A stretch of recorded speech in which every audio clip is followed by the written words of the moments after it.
Most people think mastering a kick is about strength or flexibility, but the real secret is how your brain or nervous system builds balance. Hello everyone, my name is Matthew Jones. I built and directed my own ninja program at an Olympic gymnastics gym, and together with my mentor who created the technical language and technical system for martial arts tricking that he ran out of a stunt facility called Joining All Movement or JAM in Los Angeles, we set a world record hitting all 90 of the 720-degree kicks. A project that took us around 2 years to build up to. We're going to break down all 6 of the fundamental kicks for anyone who is interested in learning all the cool science and all the moves beyond just these fundamental 6, including the inverts. Right now, I am running a founders group where in the description is a free assessment quiz. I will be taking the founders group through the entire system that we now have that basically killed off the old system that my mentor had at Joining All Movement or JAM in Los Angeles. So simply check out the waitlist or the quiz down below.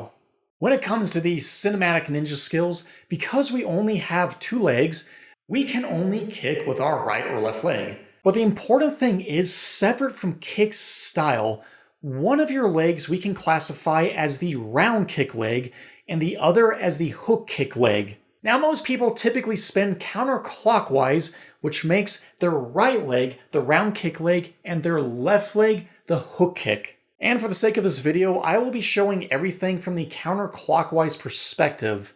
And because we only have 2 legs, this means that you have 3 possible takeoffs or ways that you can jump. You can jump off of both feet, a pop takeoff, and then you have your 2 unilateral takeoffs, where you jump off of either your left or right leg. And this sees one leg swinging dramatically into the air. And if you swing with your left leg, this is referred to as a cheat takeoff. And a right leg swing is called a swing takeoff. So here we have our 3 takeoffs being pop, cheat, and swing.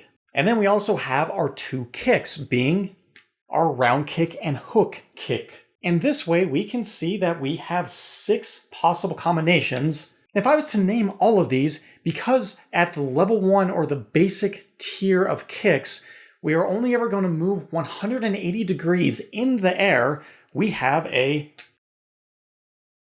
pop 180 round kick, which abbreviated is called P1R. And it's right here that you're going to notice that something interesting happens to the naming. We have a cheat 360 round, a cheat 360 hook, and cheat 360 round being famously known as the tornado, swing 360 round, and swing 360 hook, known as a tsunami, which my mentor Dan nicknamed. And you'll notice as we get into these kicks that both cheat and swing or cheat off 180 degrees or a half circle on the ground. And then they jump into the air like the pop kicks. But we are still acknowledging that little 180 spin on the ground that these 2 guys do, because that's still work that you have to do.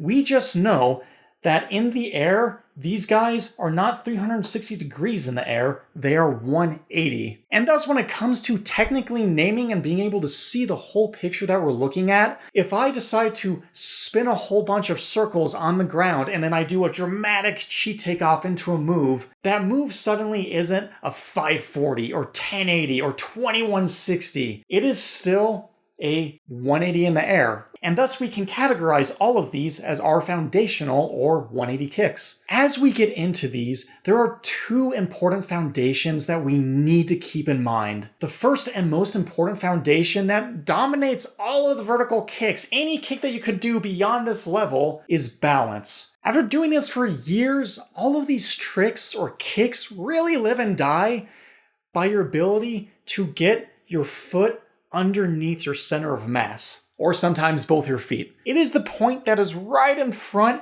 of your S2 joint. And the moment you extend a leg or a limb, balance gets harder, sometimes much harder. And this brings us to the second thing, a little bit of physics called moment of inertia. Inertia is otherwise how hard it is to move something that's sitting still or to stop an object that's already moving. It's basically an object's tendency to resist changes in its current state. Now, moment of inertia is the same idea but for rotation or spinning. It's how hard it is to start or stop a rotation. And basically this means that the further away your mass or pieces of your mass get away from your center, the harder it is for you to rotate or to stop rotating if we spin you really fast. So to do a simple exercise, if you stand in place, and I'm going to try not to hit my mic, if I stand in place and I make myself small and I try to rotate left and right, it's not so bad. But if you extend yourself and now you try to rotate, this is much harder. And that is why as we get into training these kicks, or even the 18360s or the 42540 kicks or the 9720s, we will always start by sacrificing the kick first, lowering our moment of inertia, which makes it much easier for us to spin and train the most important thing, being our balance first. For this process, it helps to first train the round and hook kick on the ground by themselves before we start jumping in the air. So starting with our right leg, or the round kick leg, we are going to start with what I like to call a knee pump. And this is where you are going to start by taking your back leg and extending just your knee, and you will do this a few times until you feel balanced and stable. And once that feels comfortable, now we are going to begin the process of dramatically increasing our moment of inertia by slowly extending your leg a little further each time until you have a full kick, taking as many repetitions as you need for your nervous system to establish a working pattern where it's used to placing all of the weight on the grounded leg and balancing without falling over. It's important to note that here we're not looking for power, we're looking for you to be able to extend one leg fully out while maintaining your balance on the other. And then we can go for power. And then from here we are going to switch sides and simply repeat the process with the hook kick leg. This is typically a lot harder for people at first because now we are doing a blind turn. And heck, if the knee pump is throwing you off, or if you ever are teaching a student like a 5-year-old and it is really messing with them, we can start by just turning, just doing the blind turn. And then from there, you're going to do a baby knee pump. And the knee pump, it can start really small, not even noticeable. Now that you have that, let's get into the fun stuff. Beginning with a pop 180 round. Here you are going to simply start in your round kick position. You're just going to jump 180 degrees in the air and land on both feet. Once you get comfortable with this, you're going to jump again and do a knee pump until you have a pretty sizable knee pump. And then from here, the same process repeats all over again, where you are going to slowly extend your knee pump into an actual kick. And then we are going to switch stances and redo the entire thing as a pop 180 hook kick, where once again we now start in our hook kick position. We jump off of both feet to spin 180 degrees in the air and land on both feet. Then we add in our very small knee pump, allowing you to start to shift your weight or otherwise your center of mass onto one leg. And this is probably the least cool part, but is the most crucial for not falling over later.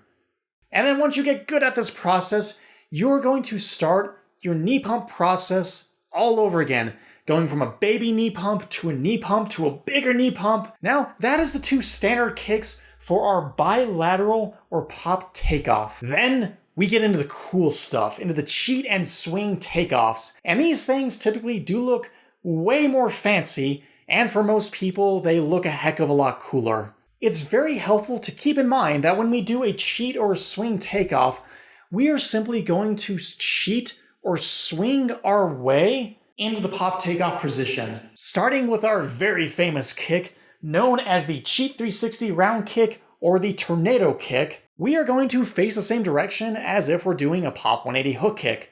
And here you're going to notice that our little hook knee pump is going to come in handy, and you will find that you are now standing on one leg in the pop 180 round kick position. And then when that gets easy, we are going to cheat into the pop 180 round kick position and replay the entire game all over again.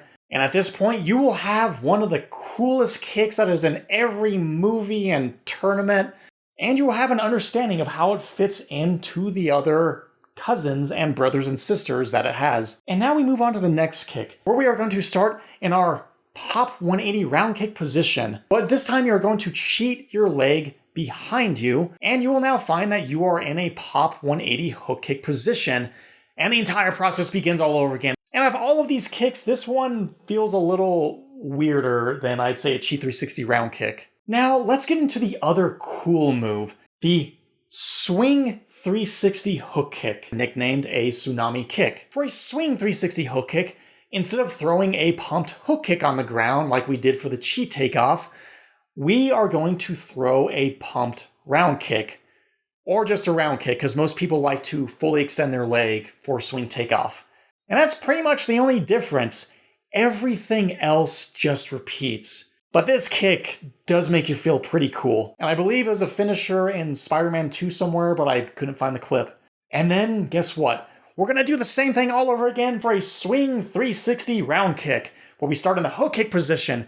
We swing 180 degrees on the ground, doing sort of a pseudo round kick, and then we jump, land on both feet, then we jump into a baby knee pump that will become the round kick. The important lesson to take away from this process is that for any and all skills, we can sacrifice or take away parts of the skill that lowers the cognitive and physical load of performing the move. And this frees up our focus, so then we can focus on tackling the most important parts of the skill and then add in the rest of the skill over time. But there's never a point where you're training something where you realize that you're going to have to cross your fingers and pray that you don't crash. And once you get good at this process, heck, you can now start playing around with comboing all of these kicks together. We can do all sorts of combinations of kicks, any that you want. And if you want a structured system that teaches all of the skills and the science behind how you can progress safely, down below in the description is a free assessment quiz. And for right now, anyone who takes it will be eligible to be part of a founders group that I'm putting together and help you get some really cool stuff. But if none of this was very interesting, then I did save one fact for last. In the past, I've talked, and maybe a bit too much about, the zone of proximal development that I call the Goldilocks zone, which is the sweet spot for progressing through a skill. And if you want to get really skilled at finding your training sweet spot so you make the maximum amount of progress on any skill that you're training, whether it's a kick or a cool invert skill, then check out this video, and I'll see you in the next one.